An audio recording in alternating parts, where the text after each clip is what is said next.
ഹരേ കൃഷ്ണ, നമസ്തേ. ജ്യോതിഷ കൈരളിയിലേക്ക് സുസ്വാഗതം. നമ്മൾ പുതുവർഷ ഫലത്തിലേക്ക് വരികയാണ്. അതായത് ഓഗസ്റ്റ് 17-ാം തീയതി ചിങ്ങമാസം പിറക്കുകയാണ്. കഴിഞ്ഞ കുറേ നാളുകളായിട്ട് നമുക്ക് അറിയാം, വ്യാഴം മാറി, അതുപോലെ തന്നെ കുറേ ചേഞ്ചുകൾ വന്നു. അപ്പോൾ ഈ ചേഞ്ചുകൾ എങ്ങനെയാണ് നമ്മളെ ബാധിച്ചു എന്ന് നോക്കാം. ഈ പുതുവർഷം നമുക്കിനി, കാരണം ലോകത്തോടെ എല്ലാവരും ഈ യുദ്ധഭീഷണിയും പിന്നെ മൊത്തത്തിലുള്ള ഒരു ടെൻഷനുകളുമായിട്ടൊക്കെ ജീവിക്കുന്നൊരു കാലമാണ്. ഇത് വ്യാഴമാറ്റത്തോടെ കുറച്ചൊരു മാറ്റം വന്നതായിരുന്നു, വീണ്ടും പഴയ അവസ്ഥകളിലേക്ക് പോയി. അപ്പോൾ നമുക്കൊരു ചേഞ്ച് വരുമോ എന്നാണ് നമുക്ക് ഈ പുതുവർഷത്തിൽ നോക്കേണ്ടത്. അശ്വതി നക്ഷത്രം, ഭരണി, കാർത്തികയുടെ 1-ാം പാദം വരുന്ന മേടക്കൂറ്, അതായത് പ്രത്യേകിച്ച് അശ്വതി ഭരണി നക്ഷത്രക്കാരെ സംബന്ധിച്ച് 7.5 ശനി തുടങ്ങിയിട്ടുണ്ട്. അപ്പോൾ 7.5 ശനി തുടങ്ങിയിട്ടുള്ളതുകൊണ്ട് നിങ്ങളെല്ലാവരും തീർച്ചയായിട്ടും ശനിദോഷ പരിഹാരങ്ങൾ ചെയ്ത് തന്നെ മുന്നോട്ട് പോകണം. ഒപ്പം തന്നെ നമ്മുടെ നിലവിലുള്ള അവസ്ഥയിൽ പുതിയ വലിയ പദ്ധതികളൊന്നും ആവിഷ്കരിക്കരുത്. ബിസിനസ്സിലായിരുന്നാലും നമ്മുടെ ജോലിയിലായിരുന്നാലും നിലവിലുള്ള ജോലി ആരും ഉപേക്ഷിക്കരുത്. ജോലിയിൽ ഇരുന്നു കൊണ്ട് പുതിയ ജോലിക്ക് ശ്രമിക്കുക എന്ന് പറയാൻ കാരണം, വ്യാഴം ഇപ്പോൾ അനുകൂലമായിട്ട് വന്നിട്ടേ ഉള്ളൂ, ഒരു 4-ലേക്ക് എത്തിയതേ ഉള്ളൂ. അപ്പോൾ വ്യാഴം ഇനി ഈ വരുന്ന ഒക്ടോബർ 31 വീണ്ടും വ്യാഴം 5-ലേക്ക് വരും. അപ്പോൾ ഈ നവംബർ തൊട്ട് അങ്ങോട്ടുള്ള ഒരു 5 മാസം നിങ്ങൾക്ക് നല്ലതായിരിക്കും അശ്വതി ഭരണി നക്ഷത്രക്കാർക്ക്. ആ സമയത്ത് നിങ്ങൾക്ക് പുതിയ പുതിയ കാര്യങ്ങളൊക്കെ ചെയ്യാം. അതായത് പുതിയ ജോലിയിലേക്ക് പ്രവേശിക്കാൻ സമയം നല്ലതാണ്, അല്ലെങ്കിൽ ജോലി മാറ്റത്തിന് ശ്രമിക്കാം. പുതിയ പുതിയ പദ്ധതികൾ ബിസിനസ്സിലായിരുന്നാലും നമ്മുടെ ജീവിതത്തിലായിരുന്നാലും മുന്നോട്ട് വയ്ക്കാം. വീട് മാറാനോ പുതിയ വീട് വയ്ക്കാനോ വാങ്ങാനോ സമയം നല്ലതാണ്. നിലവിൽ സാമൂഹ്യ രാഷ്ട്രീയ പ്രവർത്തകർക്കൊക്കെ അവർക്ക് പുതിയ സ്ഥാനമാനങ്ങളും ജീവിതത്തിലൊരു മാറ്റമൊക്കെ കിട്ടാൻ ഈ സമയം നല്ലതാണ്. പിന്നെ മറ്റൊന്ന്, നമുക്ക് ഈ മാറ്റം വരുന്നത് വരെയും, അതായത് നവംബർ വരെ, ഈ വർഷം പുതുവർഷം എന്ന് പറയുമ്പോൾ അടുത്ത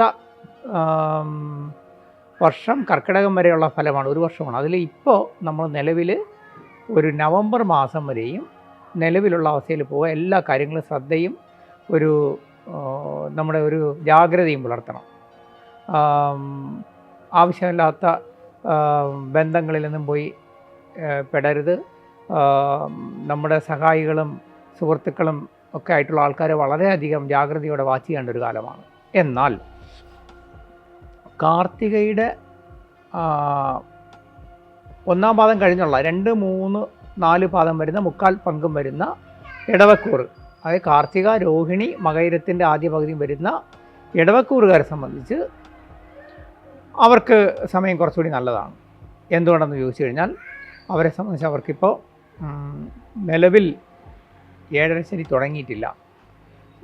നിലവിൽ അവർക്ക് ശനി 11-ലായതുകൊണ്ട് ശനിദോഷമില്ല. അതുകൊണ്ട് തന്നെ അവരുടെ കർമ്മത്തിൽ, ജോലിയിൽ മാറ്റത്തിന് ശ്രമിക്കാം.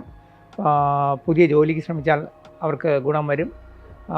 ധനപരമായിട്ട് ഇപ്പോൾ പുതിയ പദ്ധതികളൊന്നും ചെയ്യരുത്. കാരണം എന്താണെന്ന് വെച്ച് കഴിഞ്ഞാൽ വ്യാഴം 3-ലാണ്. അപ്പോൾ നിങ്ങൾ ചെയ്യേണ്ടതെന്ന് പറഞ്ഞു കഴിഞ്ഞാൽ ധനപരമായിട്ടുള്ള കാര്യങ്ങൾക്കുള്ള പ്ലാനിങ് മാത്രം നടത്തുക.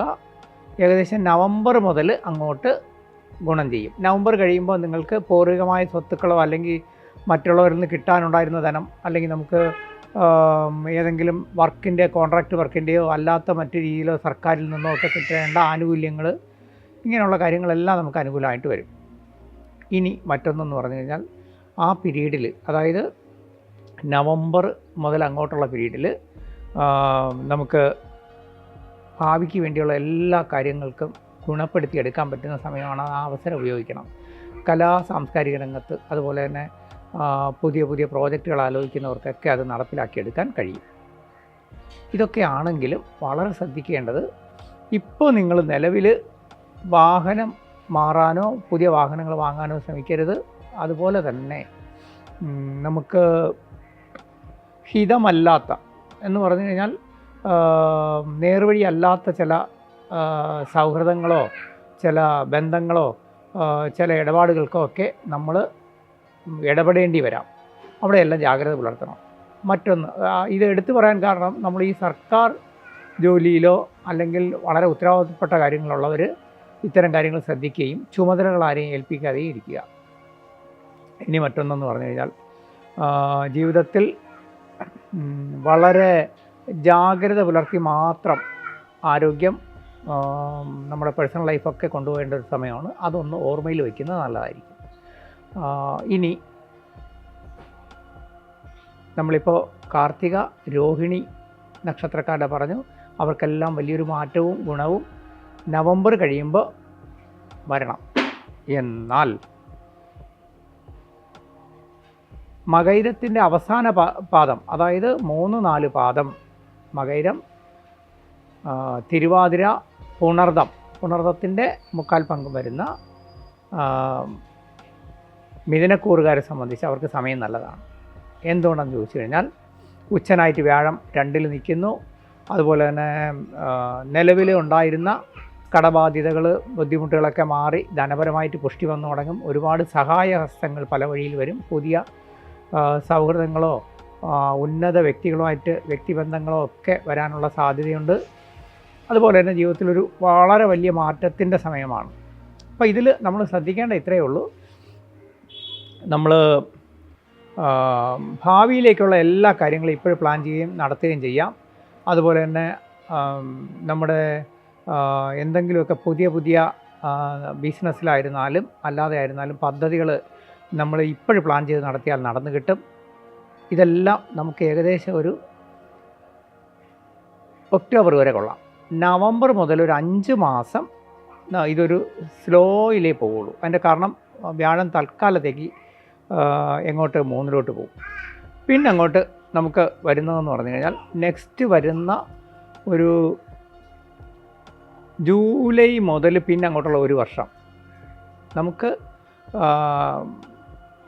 സാമ്പത്തികമായിട്ട് വലിയ ഗുണം വരില്ല. എന്നാൽ ഒരുപാട് കർമ്മവും അതിനനുസരിച്ചുള്ള പദ്ധതികളും നമ്മളിലേക്ക് വരും. കാരണം അതെല്ലാം ഫ്രൂട്ട്ഫുൾ ആവുന്നത് 2028 ആവുള്ളൂ. അതായത് 2028 തൊട്ട് നിങ്ങളുടെ സമയം നല്ലതാണ്. 2026-27 നിങ്ങൾക്ക് പ്ലാൻ ചെയ്യാനും പദ്ധതികൾ നടപ്പിലാക്കാനും അതിലൂടെ ജീവിതത്തിലേക്ക് ഭാവിയിലേക്ക് വേണ്ടുന്ന ഗുണങ്ങൾ ഉണ്ടാക്കിയെടുക്കാനും കൊള്ളാം. അപ്പോൾ നമ്മളിപ്പോൾ നിലവിൽ ശ്രദ്ധിക്കേണ്ടത് പറഞ്ഞതെന്ന് പറഞ്ഞു കഴിഞ്ഞാൽ അശ്വതി, ഭരണി നക്ഷത്രക്കാർ വളരെയധികം ജാഗ്രത പുലർത്തിയ കാര്യങ്ങൾ ചെയ്യാവൂ. എന്നാൽ നിങ്ങൾക്ക് കുറച്ച് സാവകാശത്തിലാണെങ്കിലും എല്ലാ കാര്യങ്ങളും വിജയം വരും. കാർത്തിക, രോഹിണി നക്ഷത്രക്കാരെ സംബന്ധിച്ച് ധനപരമായിട്ട് വലിയ ഗുണം ഇപ്പോൾ വരില്ല, കുറച്ച് കഴിഞ്ഞിട്ടേ വരുള്ളൂ. എന്നാലും ജീവിതത്തിൽ മറ്റെല്ലാ കാര്യങ്ങളിലും നിങ്ങൾക്ക് പുരോഗതി വരും. അതേസമയം മകയിരം, തിരുവാതിര, പുണർദം നക്ഷത്രക്കാരെ സംബന്ധിച്ച് ജീവിതത്തിൽ ഇപ്പോൾ വളരെ നല്ല സമയമാണ് ഈ വർഷം. അത് 2026 ഇനി അങ്ങോട്ട്. 2027 ഏകദേശം ഒരു മാർച്ച് കഴിയുമ്പോൾ മുതലുള്ള ഒരു വർഷം നിങ്ങൾക്ക് ഗുണദോഷ സമ്മിശ്രമായതുകൊണ്ട് എല്ലാ കാര്യങ്ങളും ജാഗ്രത പുലർത്തണം. ഭാവിയിലേക്കുള്ള പ്ലാനിങ് ചെയ്യണം. ഇതാണ് നമ്മൾ ശ്രദ്ധിക്കേണ്ട കാര്യങ്ങൾ. ഇനി ഈ എല്ലാ നക്ഷത്രക്കാരും, അതായത് പിന്നെ മേടം, ഇടവം, മിഥുനം കൂറുകാരായ എല്ലാ നക്ഷത്രക്കാരും തീർച്ചയായിട്ടും നിങ്ങളുടെ ജീവിതത്തിൽ ചെയ്യേണ്ട ഒരു പ്രധാന കാര്യം എന്ന് വെച്ച് കഴിഞ്ഞാൽ ഗണപതി പ്രീതി നിർബന്ധമാണ്. കാരണം ഇതിൽ ഇപ്പോൾ ഈ ഒരു 2026 ഡിസംബർ കഴിയുന്നതുവരെയും നിങ്ങളെല്ലാവരും ഗണപതി പ്രീതി വരുത്തണം. പൊതുവിൽ എല്ലാ നക്ഷത്രക്കാരും വരുത്തുന്നത് നല്ലതാണ്. കാരണം ഒരുവിധം എല്ലാവർക്കും ഇതിന് അനിഷ്ടമായി വരുന്നത് നിങ്ങളുടെ പിന്നെ 5-ാം ഭാവത്തിലോ 4-ാം ഭാവത്തിലോ ഒക്കെ വരുന്ന കേതുവാണ്. കേതു ഓജരാശിയിലായതുകൊണ്ട് ഗണപതി പ്രീതി വരുത്തിയേ മുന്നോട്ട് പോകാവൂ. അപ്പോൾ വലിയ തടസ്സമില്ലാതെ മുന്നോട്ട് പോകാൻ പറ്റും. മാസത്തിലൊരിക്കൽ ഒരു ഗണപതിക്കൊരു നാളികേരം ഉടക്കുകയോ അല്ലെങ്കിൽ ഗണപതിക്ക് വേണ്ടിയിട്ട് എന്തെങ്കിലും ഒരു നമ്മളാൽ കഴിയുന്നൊരു വഴിപാട് ചെയ്യുകയോ ഒരു ഗണപതിയെ പ്രാർത്ഥിക്കുകയോ ചെയ്താൽ തന്നെ ആ കാര്യങ്ങളിൽ തടസ്സം നീങ്ങും. തീർച്ചയായിട്ടും ഈ പുതുവർഷം പൊതുവിൽ മേടം, ഇടവം, മിഥുനം കൂറുകാരെ സംബന്ധിച്ച് ഗുണദോഷ സമ്മിശ്രമായിരിക്കും. വലിയ ദോഷം ചെയ്യത്തില്ല. എങ്കിലും നിങ്ങൾക്ക് ജീവിതത്തിലൊരു ചേഞ്ച് വരും, ഉടനെ വരും. അത് ഈ വരുന്ന നവംബർ തൊട്ട് അങ്ങോട്ടാണെന്നുള്ളൊരു പ്രതീക്ഷ വയ്ക്കുക. ഒരു കാരണവശാലും ഊഹക്കച്ചവടങ്ങളിലോ വലിയ മഹാഭാഗ്യങ്ങൾ പ്രതീക്ഷിച്ചുള്ള ധന ഇടപാടുകളിലോ നിങ്ങൾ ആരും പോയി ഇറങ്ങരുത്, ഈ 3 കൂറിലും പെട്ടവർ. അത് മനസ്സിൽ വെച്ചാൽ മതി. തീർച്ചയായിട്ടും ഈ വീഡിയോയുടെ താഴെ എൻ്റെ വാട്സപ്പ് നമ്പറുണ്ട്. ഞാൻ കോൾ അധികം അറ്റൻഡ് ചെയ്യാറില്ല. കഴിയുന്നത് നിങ്ങളുടെ ആവശ്യങ്ങൾക്ക് വാട്സപ്പിൽ എനിക്ക് മെസ്സേജ് ഇട്ടിരുന്നാൽ മതി. ഞാൻ നിങ്ങളുടെ സംശയങ്ങളും അതുപോലെ തന്നെ ജ്യോതിഷ ആവശ്യത്തിനായിരുന്നാലും മെസ്സേജ് ഇട്ടിരുന്നാൽ മതി. ഞാൻ ഫ്രീ ആവുന്ന മുറയ്ക്ക് നിങ്ങൾക്ക് മറുപടികൾ തന്നോളും. നിങ്ങൾ ഏറ്റവും വലിയ നന്ദി പറയാനുള്ളത്, നമ്മൾ അങ്ങോട്ട് ആവശ്യപ്പെടാതെ തന്നെ ലൈക്കും സബ്സ്ക്രിപ്ഷനും തന്ന് നിങ്ങൾ നന്നായിട്ട് ജ്യോതിഷ കൈരളിയെ പ്രോത്സാഹിപ്പിക്കുന്നു. അതുകൊണ്ട് തന്നെ എന്നും എൻ്റെ പ്രാർത്ഥനയിൽ നിങ്ങളുണ്ടാവും. ഹരേ കൃഷ്ണ. നന്നായി വരും.